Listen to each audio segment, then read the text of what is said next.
बिस्मिल्लाहिर्रहमानिर्रहीम। अस्सलाम वालेकुम व्यूअर्स, मैं मुश्ताक खरल और इस वक्त मैं एक अहम तरीन ख़बर के साथ हाज़िर हूँ।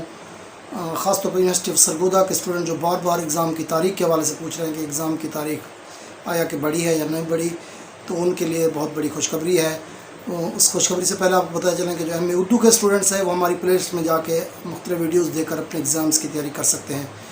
इंटरनेशनल रिलेशन पॉलिटिकल साइंस के लिए इंटरनेशनल लॉ का पेपर बिल्कुल मुकम्मल हो चुका है। इसके अलावा जो स्टूडेंट्स हमारे इंग्लिश की तैयारी कर रहे हैं उनके लिए जो शॉर्ट क्वेश्चंस हैं उनकी वीडियोस भी मुकम्मल हो चुकी हैं।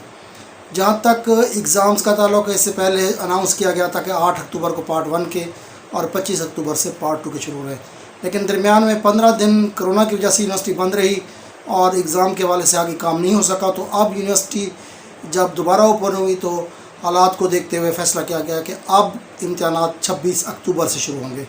तो 8 अक्टूबर की बजाय 26 अक्टूबर से पार्ट 1 और कंपोजिट के एग्ज़ाम शुरू हो जाएंगे। पार्ट 1 के ख़त्म होने के बाद नेक्स्ट मंथ नवंबर के तकरीबन 10 के करीब जो है वो पार्ट 2 के इम्तहानात शुरू हो जाएंगे। तो कंपोजिट के स्टूडेंट जो दे रहे हैं उनके एग्ज़ाम 26 अक्टूबर से और पार्ट 1 के भी 26 अक्टूबर से शुरू हो जाएंगे। जिन्होंने अभी कंपार्ट के दाखिले भेजे थे 30 अगस्त तक जिनकी डेट थी, या पीछे से अप्रैल और मई में जिन्होंने एडमिशन भेजा था, सब के लिए डेट वो 26 अक्टूबर है। तो 26 अक्टूबर से आपके इम्तहानात शुरू होंगे। ये आपके लिए ताज़ा तरीन ख़बर है। इम्तहान की तैयारी जारी रखें, अपना और दोस्तों का बहुत ख्याल रखें। मसला।